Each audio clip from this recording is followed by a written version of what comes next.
So what happens when you work hard and earn money, you're literally giving away your life energy. Yeah. You only have one life, you only live so many years. And this is what's so tragic about what happened in COVID. Mm-hmm. People who had saved for 30 or 40 years and they had a certain savings that they put away and they thought this will fund my retirement or this will help me in my old age, suddenly had that savings devalued by 40% in 2 years by the government, basically. And that's just criminal.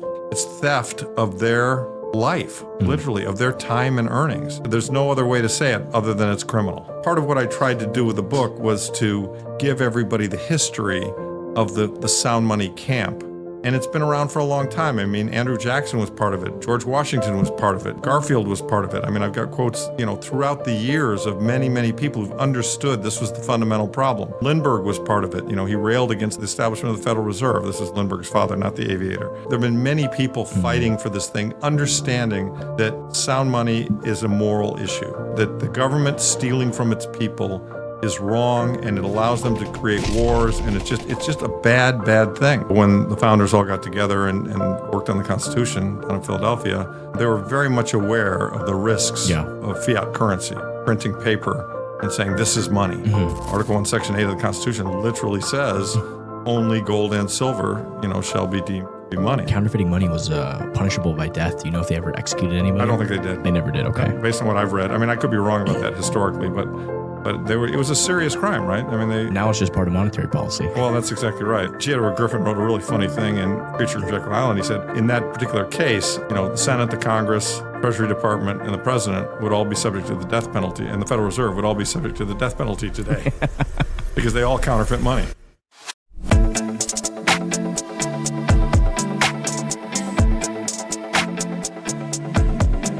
Welcome back to another episode of Cypherpunked, in the third episode of our series on Larry's book, The Big Print.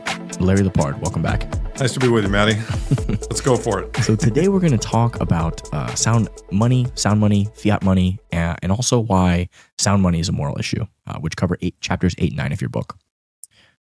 I'll open it up here with something you put in your book. Stated simply, money is a medium of exchange, a unit of account, and a store of value.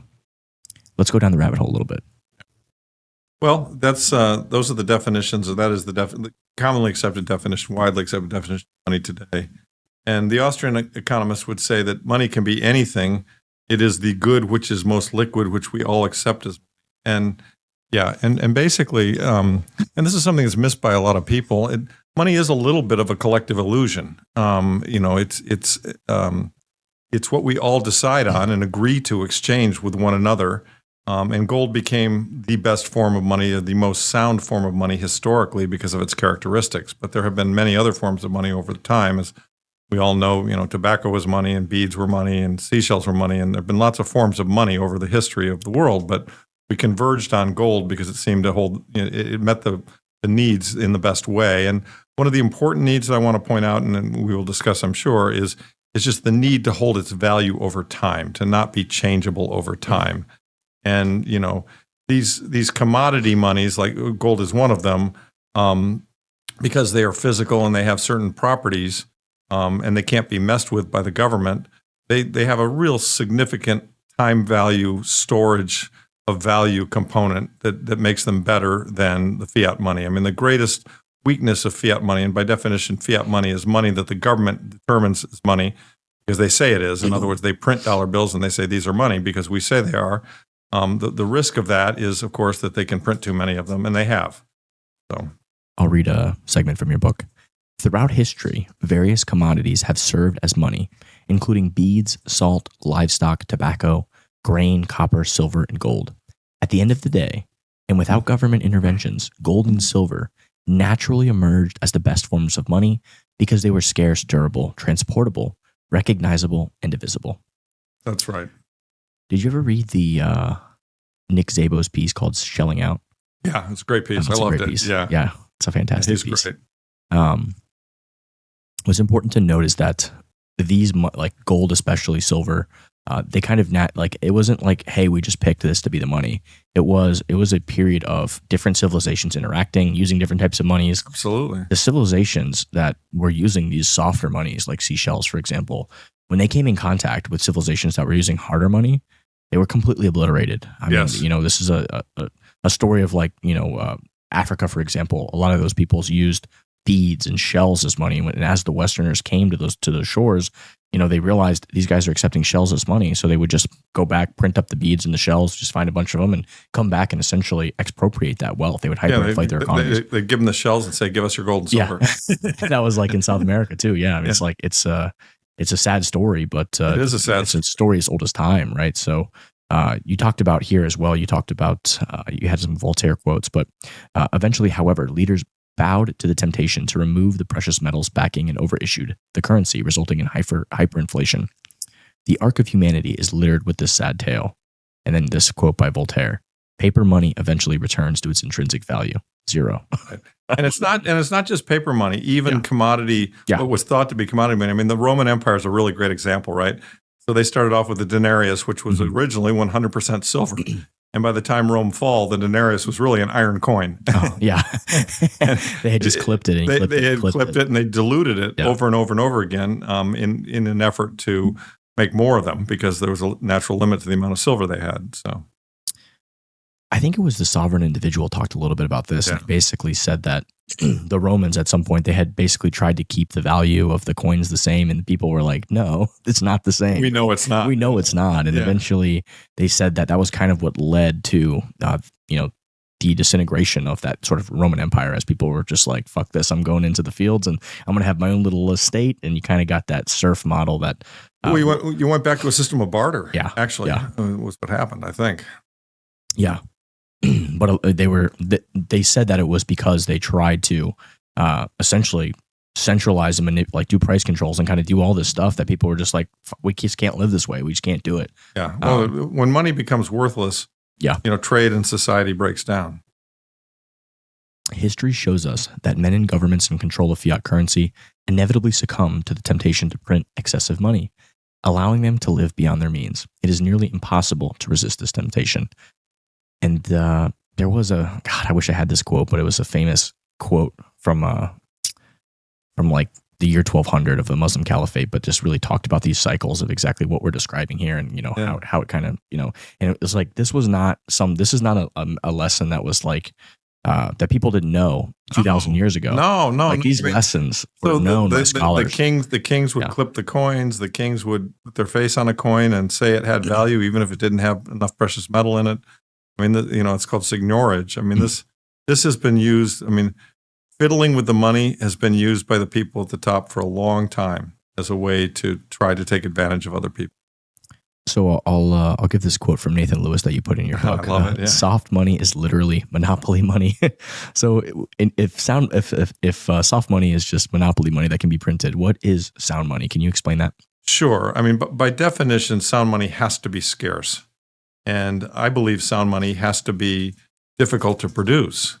And so if something is scarce and difficult to produce, then it will hold its value. And in history, silver and gold were the two best forms, and now Bitcoin is an even better form. Yeah, because it is scarce and it is difficult to produce. The process of mining it costs money in terms of energy and electricity. So, these two forms, analog and digital sound money, to me, are destined to be the currency of the future, the currencies of the future, at least on a store of value basis. There will be other currencies, perhaps, that will be used on medium of exchange. And as we all know, technology allows all kinds of mediums of exchange. But to me, the most important value or characteristic of money is its store of value characteristic, to be able to transport value through time and space. Because what happens when you work hard and earn money, you're literally giving away your life energy. Yeah. You're literally putting, you only have one life, you only live so many years. And this is what's so tragic about what happened in COVID. People who had saved for 30 or 40 years and they had a certain savings that they put it away and they thought this will fund my retirement or this will help me in my old age, suddenly had that savings devalued by 40% in 2 years. And that by the government, basically. And that's just criminal. And so the notion that, it's theft of their life, literally, of their time and earnings. And it's, there's no other way to say it other than it's criminal. Yeah. I mean, you're mentioning like even a first world story. And I know we'll touch on this later in your book, but I remember when I know somebody that had like a grandmother who was saving, like she saved all her life, and she's from Venezuela, and she saved all her life for her grandchildren, like for their education. And like you're talking about we're talking about the inflation that we expect here in the first world, which is like a level of theft that we kind of like, okay, they're stealing 2% a year, but like you said, after the money printing and stuff, it's much higher, but it's nothing. It's way less than what half the planet experiences. Oh, absolutely. In Venezuela and Zimbabwe and these other countries. Africa. Yeah. The story of this lady who literally like she was very wealthy, and then the hyperinflation that occurred, because most people don't understand all these games that are being played behind the scenes by politicians and bureaucrats and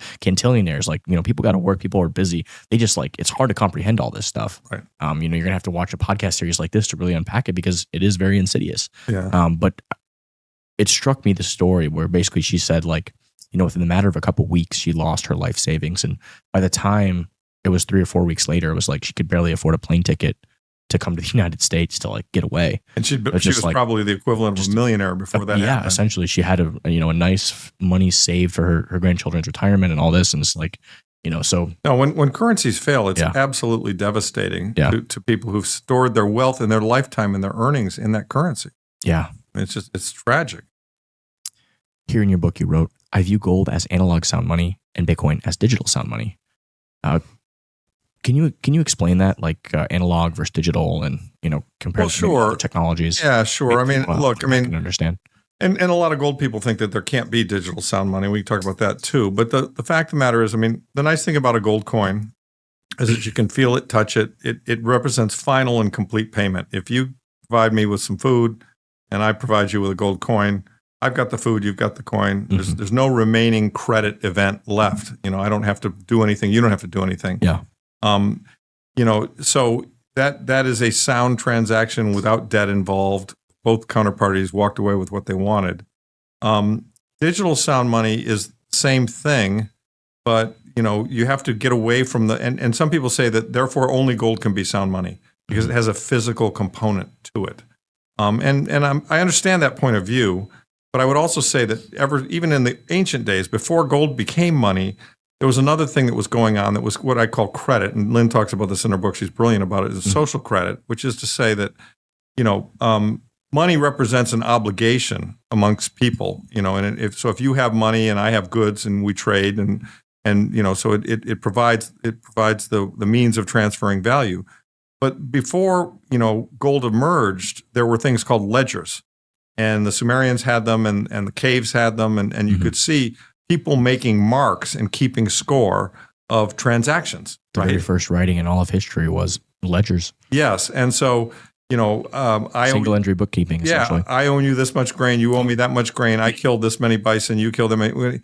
People kept track, and they had obligations to one another that were written in ledgers. And so there was really no money taking place, moving, nothing physical changed hands, but the score was kept.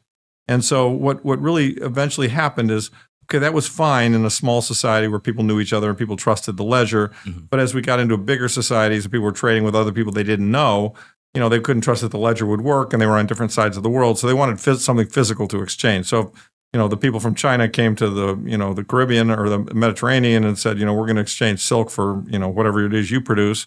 We need something we can take back. Well, gold and silver became, the new thing. And so gold and silver emerged as money. But even after that, when the telegraph came out and people could start, and banking emerged, people could start keeping score in banks. And of course, you might have $10,000 in the bank, but that's not cash. That's just a digital entry in the bank. It's a digital ledger entry. And, that you could go to the bank and turn it into $10,000, although it'd be hard because they generally don't have that much cash in hand. You'd have to call ahead and they'd give you shit about trying to get $10,000 out. But the point is that we now live in a ledger-based society for all intents and purposes. And so if you can have a ledger, which is, and if you trust the ledger, this is an important point. Those banks could erase, as the U.S. did with the Soviets, we grabbed all their money. They had a ledger entry of $600 billion. We said, nope, sorry, that's ours. Okay, if you have a ledger that can be trusted and that's immutable and that's distributed and that's fair, which is what Bitcoin is, I would contend that you actually can have a ledger which represents sound money, because there's a limited supply. We all know what it is. Nobody has an advantage over anybody else in that ledger system. And so I would contend that you really don't need to have a physical item, i.e. a gold coin, to represent sound money. You can actually have a ledger-based form of sound money. And I think that's important. And that's actually something a lot of gold people have missed, and a lot of gold people are sore about, because Bitcoin is stealing share from gold, and a lot of gold people are like, hey, we believe in sound money too. Stick to the original. And that's fine. If you want to stick to the original, great. It's less volatile than Bitcoin, but Bitcoin is going to grow faster in value because you've got this adoption curve taking place. So I guess the point that's important to make is that Bitcoiners and myself, who used to be a gold guy and still am a gold guy, I don't dislike gold in any way, shape, or form. I just think that Bitcoin is superior. Have graduated, or my thinking has emerged. It took me time to do this, by the way. I didn't immediately go, oh yeah. Great, Bitcoin's better. I'm going to get rid of all my gold and go Bitcoin. Yeah. It took time and convincing and understanding, but I eventually came to see that, you know what? This really is a sounder form of money than gold, because the stock to flow ratio is lower. Yeah. And the supply is limited, and we are increasing the supply of gold every year. Not very fast, but it is increasing. So you can have digital sound money, I guess, is the point I'd like to make. Mm-hmm. There's also other characteristics of money that make Bitcoin superior, right? Like this idea of transportability through space, right? Yes, it's very difficult quickly, and it's very important. Well, and verifiability. Yeah, it's triple entry accounting. Yeah, there's a debit and a credit. Mm-hmm. There's also a ledger that you can see and I can see. I mean, as we all know, the U.S. says they have 261.5 million ounces of gold in Fort Knox. Is it really there though? Well, that's we talked about this, you and Dominic, a couple months ago. The last audit was in Eisenhower's day. So, I mean, even if you walk in there and you see all the... Well, they have gold there. There's no doubt about that. There's some gold there, but even if you see all the bars, do you really know? Even if you weigh it, do you really know? Because I think it was you that told me this, that you can tungsten, where it weighs the same, and you literally got to chop that thing open. Well, yeah, you can do that. There's actually a machine now that can look inside without having to resmelt it. But the point is, yes, I mean... Gold is much harder to verify. It's much heavier. It's much harder to move. I mean, the notion that you can settle millions, if not even billions of dollars in a 10-minute cycle anywhere in the world, I mean, this is the advantage of Bitcoin, right? Yeah, there were some fascinating stories that I was reading of people taking their gold when they were fleeing, Nazi Germany, or different countries during when there's war, and how they would melt the gold into hangers and do different things to try to hide it, and still it's very hard. Risk. Yeah, it's very hard. Difficult. It's heavy. Yeah, it's heavy. So, I think somebody couldn't. I read something that there was a guy that I don't know if it was you or Dominic who told me this, but. He basically fell over with his gold in his jacket and he couldn't get back up. Oh, is that right? That's a good story. I think it was Dominic that told me this. If you don't remember it, but yeah, he was getting on one of the trains or something like that, and he had all this gold he was hiding in his jacket because he couldn't put it out. Yeah. And apparently he fell over and couldn't get back up. Doesn't help. A fascinating story, yeah. But with Bitcoin, you can take $1 billion of wealth if you remember 12 words or 24 words, and exactly. You go anywhere in the world and nobody even knows you have it, right? It's super powerful about exactly right. Money being free like that. You have a quote here from Lynn. At its core, money is a ledger. Commodity money, gold, serves as a ledger governed by nature. Bank money, fiat, serves as a ledger governed by nation states. Open source money, Bitcoin, serves as a ledger governed by users, and really by users and math, immutable math. And I would amend it to add that, and that's a very, very comforting. I mean, the notion that we created a mathematically based system that has redundancy, the redundancy of 20,000 nodes and X thousand miners and copies of the ledger everywhere. I mean, this is really, and it's distributed. So that, if there's an EMP in some country and that whole country's electrical grid goes down like Spain recently did, okay, so for a little while they can't move their Bitcoin, but it's still there. It's still there. It's not going anywhere. The electricity will come back, and that ledger's copied everywhere else. Yeah. It's truly, it is beautiful. Cryptography and math. I think if you look at the ledger wallets, they have the phrase. I want to say it's verus et numeris, but it might be some variation of that, which just means kind of like faith in math or truth in math. Truth in numbers, faith in numbers, something along those lines. Here you wrote, money is information. A sound money system is critical to the proper functioning of markets and by extension, the entire economy. money prices represent information that guides the behaviors of producers and consumers. We kind of talked a little bit about this in the previous chapter, but I think this is, I want to say, what's the term? There's an Austrian economic term on this. I think it's like spontaneous order, or kind of like this information moves around. We talked about it when I did a series with Aaron Van Weerdum, where this information is sort of free and it flows, and you don't try to control it, right? Because there's so many different inputs all over that it's like, Right. and those inputs can change based off of people's feelings one day, right? Right. Like, Absolutely. hey, I like pistachios today, but tomorrow I might like macadamia nuts, right? Right.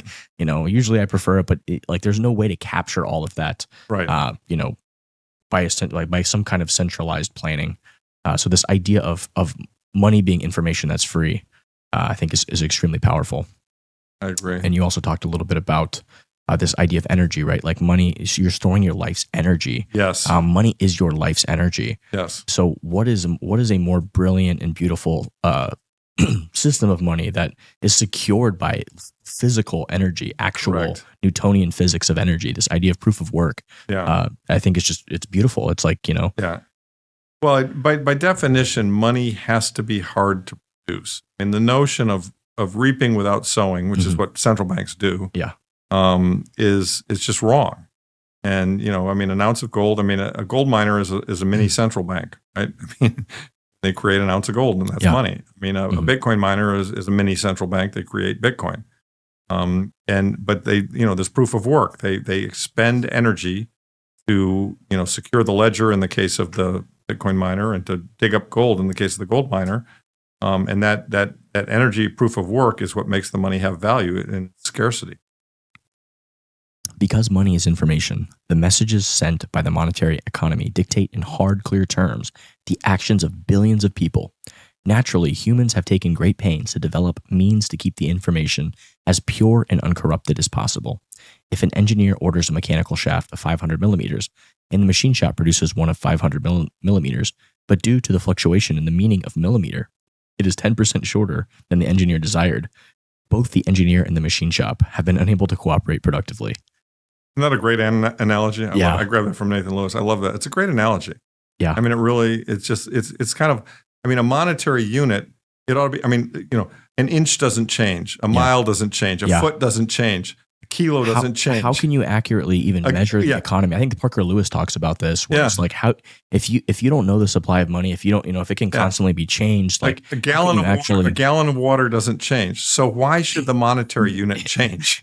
It's just explain to me why we should have a monetary unit that, based on government behavior, is always continually being diluted. And then they constantly fudge the numbers and do all this stuff. There's all that just too. all this engineering. Yeah, there's all that too. Obviously, if we want to cooperate, if we want to have the purest and highest level form of cooperation to drive productivity growth, we've got to have a money that everybody understands is uncorruptible. Would you say mixing money and politics is dangerous? Oh yeah, yeah. You know the answer to that one. The minute we let the politicians take control of the money, it's interesting. I was just reading a book by James Turk talking about a newspaper editor in the 1830s in New York City was writing about how separating the money from and this is Jacksonian time, separating the money from the state was a very important issue. It's amazing. This has been around for a long time. When you let the government control the money, look out. Yeah. Problem. As Friedrich Hayek observed, the politician, acting on a modified Keynesian maxim that in the long run we are all out of office, will inevitably succumb to the temptation to debase the currency. Exactly right. He couldn't have been more right. Totally right. He was brilliant. Sound money and personal freedom are inextricably linked. Talk to me about that. Well, yeah, it's this is a James Turk quote as well in the book. As he points out, governments do not want there's powerful governments don't want their citizens to have freedom, and the governments want to be able to control their citizens to a certain degree. And so it's very interesting that when Mussolini and when Hitler and when others, Stalin and others, or not Stalin, Lenin and others have taken over societies, the first thing to do is grab all the gold and ban gold ownership. Even Roosevelt banned gold ownership and grabbed the gold. And so, this is a very anti-libertarian, state control thought pattern. And so a state that has citizens that have their own money, their own wealth, can do what they want and can disobey the state or whatever, that's not in the state's best interest if they want to control everybody. And so it's very Orwellian that we've seen cases of where states, fascism in general tends to lead to, the people who are running the state, they want to grab the money and not let people have freedom. I think this, in my mind, is one of the largest failures of gold as money. Yeah. If you look at history, if you look at World War II, for example, look at what Hitler did. The first thing he did was go to try to the countries he invaded was try to go get the gold, right? Yeah. The physical aspect of gold, I think a lot of people harp on, like you mentioned before, but I also think maybe that's one of its greatest vulnerabilities. It is that it's if you've got the guns, you can go grab them. I mean, this is one of the beautiful things about Bitcoin. Yeah. And then Jason Lowery points this out so well in his book. I mean, an army can't steal your Bitcoin. The only way they steal your Bitcoin is they get your 12 words. It really disincentivizes war, which we go back to. It's like, to me, that's everything. It's just beautiful. Yeah, I don't want my kids dying in a war. Yeah, as we've seen the centralization of governments over the past century, we've had some of the most bloody wars in all of human history, some of the most, largest acts of violence in all of human history. Yeah. And it scares me as more and more countries, as technology grows and governments still have this ability to just, essentially extract massive amount of monies towards the military machines. Right. It's like, it's kind of scary, right? When you think about it. I would almost make the case that, Bitcoin is probably, obviously to me and you, obviously we think it's one of the, the greatest breakthroughs in all of human history, but I think it's one of the most important inventions for peace that could ever exist. Completely agree. And I put a star by this in your book because I really love this quote what you wrote here. As tools to extract seigniorage, effectively taxing their citizens by self, the ability of a government to revalue its currency at any time strikes at the core concept of property rights, which are the heart of personal liberty and freedom. Correct. Love that quote. Yeah, it's if you're a slave, if the government can take your money, you're a slave. Yeah. And you also, to touch on what you said, one of the first moves by Lenin, Mussolini, and Hitler was to outlaw individual ownership of gold. Right. Begin to sense that there may be some connection between money, redeemable in gold, and the rare prize known as human liberty. Sound money, gold, and Bitcoin represent forms of money free from government issuance or control. Rather, these assets are rooted in principles of decentralization and intrinsic or algorithmic scarcity, making them resistant to manipulation and inflationary pressures. Sound money challenges the centralized power structures that have historically eroded wealth and personal autonomy. As we will see, separating money from the state will have profound implications for human freedom and liberty. Sound money is a moral issue. Humans are fallible and some people will cheat. Really? I think we all know that. Yeah. Let's unpack this a little bit. Even the noble Roman Empire, which rose to greatness under a sound money standard, resorted to clipping its coins and diluting the silver content of its currency, the silver denarius, to relieve mounting debt and economic pressures. How do you clip Bitcoin, Larry? Yeah. Are you sure? Pretty sure. I think you're right. It is no surprise that the fall of Rome closely paralleled the debasement of its money. Going so far back, I know we talked about this a couple times. You have some stuff, even from the Bible, which is thousands of books written thousands of years ago. Some of the books of the Bible even were honest weights and measures. There you go. Don't cheat when measuring length, weight, or quantity. Use honest scales and weights and measures. Leviticus 19:35. Yeah. I am God, your God. So he says, this is a message from God almost, right? And then Proverbs, unequal weights and unequal measures are both alike an abomination to the Lord. So this is even biblical, right? It goes back thousands of years. Right. It's, this is not a new issue. Mm-hmm. People have been fooling with money for thousands and thousands of years. Yeah. To those who think this is just all of a sudden something these Bitcoin guys made up and came up with, No, the struggle's been going on since the beginning of time. Yeah. By contrast, the whole system of fiat money fundamentally violates the law of sowing and reaping, allowing people to reap value where they have not sown time and energy. Right. That's like a an advertisement to go right after the central banks. They don't like that one. No, they do not. Who is Pastor Alan Armstrong? I haven't. He's a friend of mine. You should meet him. He's up in Yeah. Ontario. I met him at the Bitcoin conference in Canada. Okay. He wrote a really good book of the Bible and Bitcoin. I highly recommend people read it, and that's why I grabbed a couple of excerpts from Yeah, it. I'm gonna have to check it out. Yeah, he just he's a pastor, but he looks at Bitcoin as a sound money that is truly God given, and I don't disagree with him.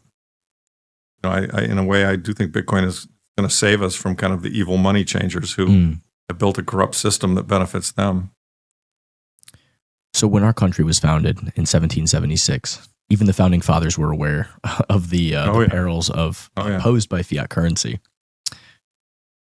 Tell us, tell me a little bit about the Continental. What was so? There's that phrase, "Not worth a Continental." I've heard that before. So it's nice to hear the history of certain phrases. Yeah. So the Revolutionary War, got started in 1776, and when the road to Concord, and the shot heard around the world, and wars are expensive, and it was kind of a ragtag bunch of folks, they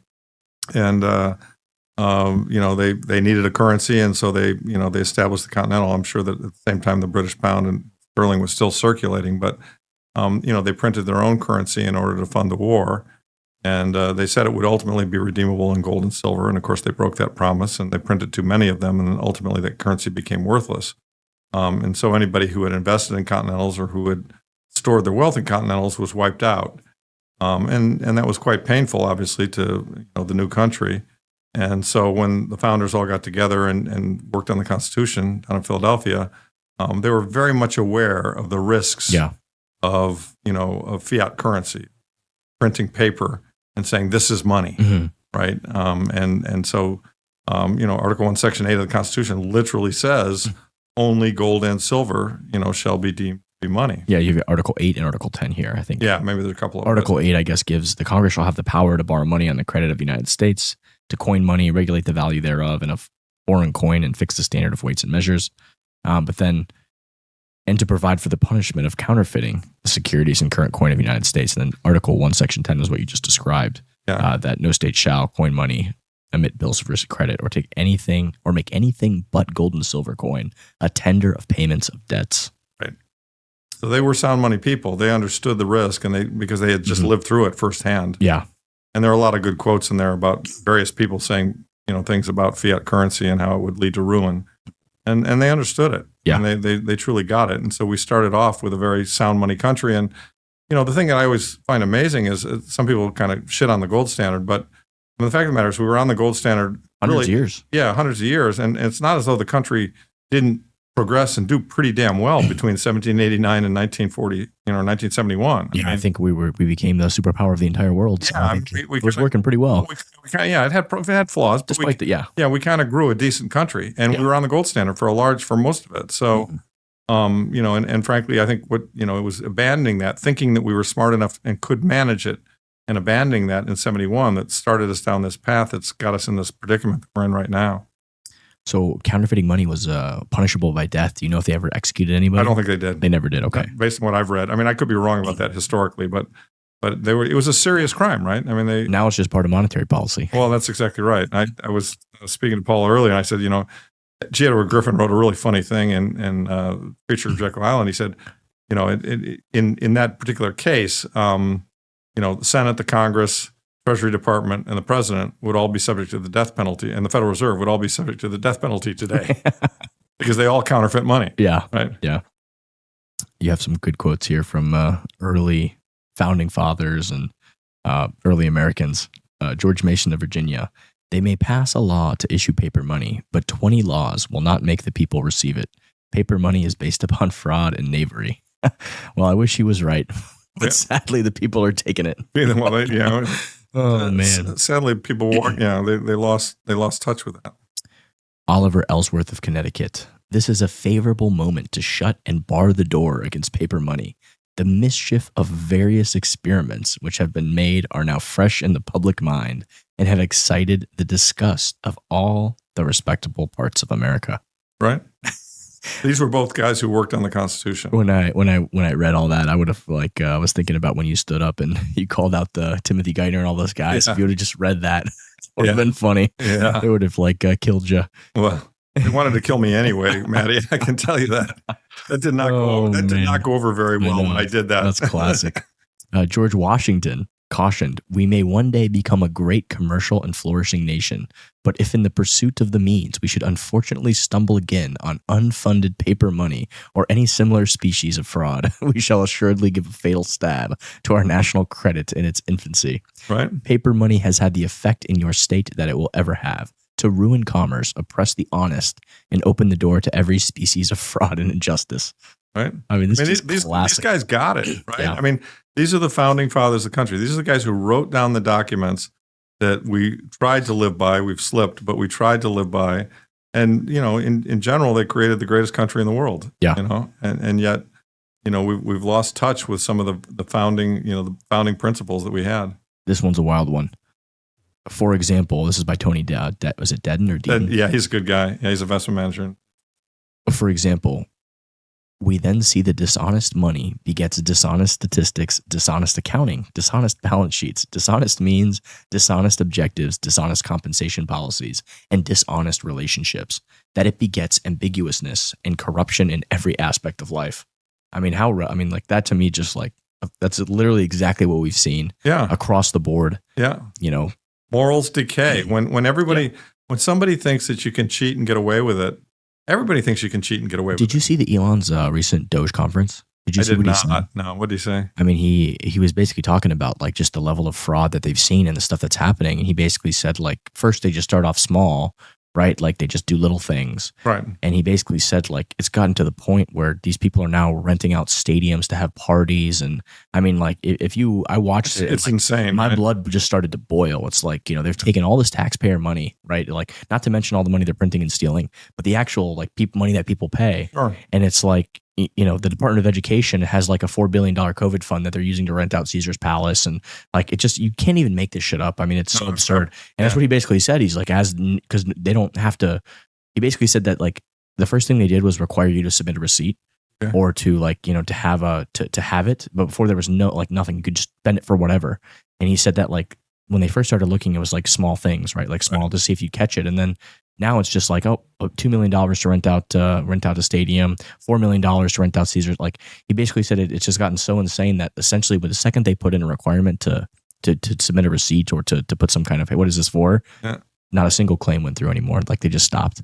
Yeah. I mean, like the true corruption of it all it's unfathomable, right? Yeah. Like, it does not surprise me. Like, they just, whatever bureaucrat, they're taking private jets and doing all this stuff and they swipe a card to spend $2 million to rent out Caesar's Palace to have a party for a night or whatever. It's like, you realize like 20 people work their entire lives to make that money and to contribute that tax dollar. Like it just blows me. It's insane. I mean, it's honestly, it does not surprise me. Yeah. I mean, that's what happens when you get a system like this. Yeah. Here's another interesting little tidbit that you put here. And I think it's important for people to understand is that, you'd think that like all this money that's created, they actually have to like spend some level of work to cut down the tree and take the paper and put the stamps on it and do all of the proof of work process to just print money, like literally print money. They're not even doing that anymore. It's like we're talking about, and here's the quote, "As crazy as it sounds, in today's world, fiat money can be created with a mere keystroke on a computer. Yeah. This bestows great power to those whose fingers touch the keyboard." So it's like there's some physical restraint to actually using a printing press where you actually have to like, Yeah, like in Weimar Germany, they actually had to run the presses really hot to make all the money, make all the currency. Yeah, they added zero. We don't have that problem. We just log onto a computer. Hey, transfer $2 billion to JP Morgan. Yeah. I've a quote that or a stat that I've always, harped on, and I haven't had anybody disprove it to me, but I've always accepted it, which is that, out of all the money that exists, like only like 2% of it is actually physically real. Yeah, it's low. The rest is like, just numbers in a database somewhere that's not even a decentralized database. So people can there's some level of verification that has to occur. It's like just these little silos and like, Yeah, that's right. A hacker can get in the system and add a couple zeros to a bank account. And at the end of the day, none of the books ever balance out. So kind of wild. Very wild.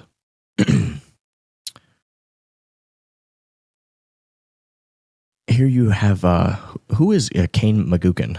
I don't think I've met him before. He's a really nice guy. He's a Bitcoiner, hardcore Bitcoiner. And he's a very moral guy, Christian guy. And he also wrote a piece, and I just thought it was so well written about the morality of sound money. And so I kind of paraphrased the piece and put it in the book. But if you come to the Bitcoin shows, you'll see him. He's there. Yeah, I'd like to meet him. He's a really good guy. I start a quote from his couple paragraphs. Kane adds, the problem began when we moved from valuing quality work as a source of purpose to prioritizing consumption as a marker of success. This subtle but profound change is akin to a plane veering slightly off course.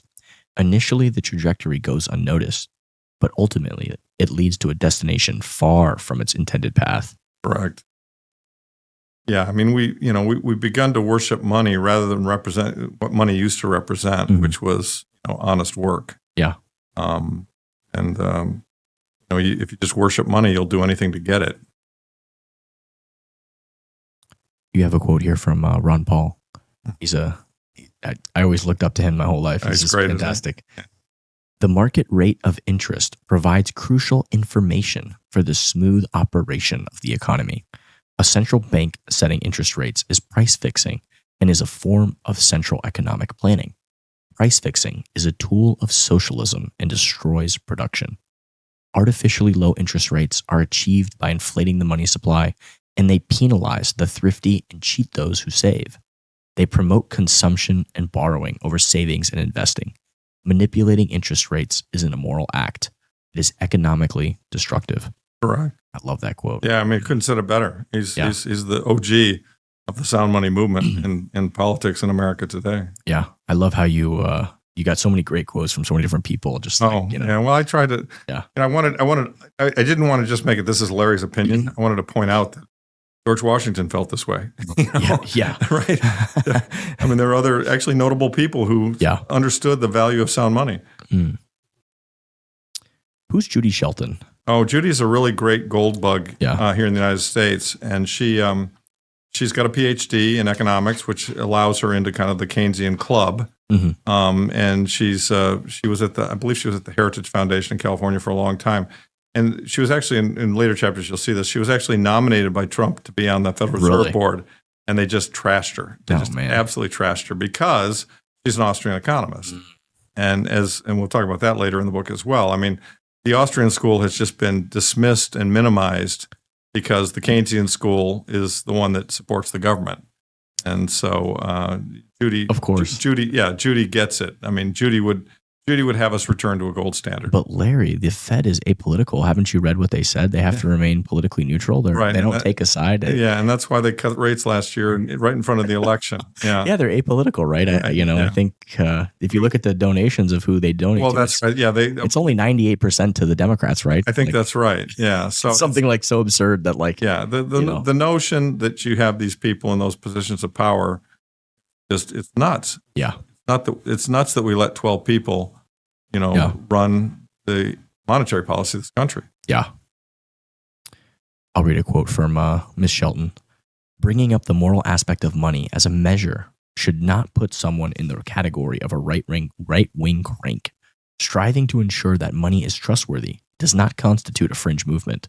Indeed, having access to dependable money should be deemed a basic human right that deserves broad support. Absolutely. You heard it from George Washington himself. I was going to say, she's not the first to say it. Later in this book, we will discover how the Fed controls the narrative and how it has bought the academic economics community, which we're kind of just talking about. The fiat masters are terrified of any dissent that would ruin their game of privilege. Yep, true. Do you want to add anything else to this chapter before we close out? No, not really. I just think that more and more people have to understand. Here's the thing I guess I would add, Maddie. I think that this fraud that's been perpetrated on us has been subtle. And, the average American isn't thinking about monetary policy. When I started writing the book, I ran it by some people that said, what's the Federal Reserve? I get it. Yeah. I mean, no doubt. You get up, you go to work, you do your job, you try and raise your family. Groceries are more expensive, and Elizabeth Warren says it's greedy corporations. Yeah. And who knows? Maybe you believe her. She's wrong, but you might believe her.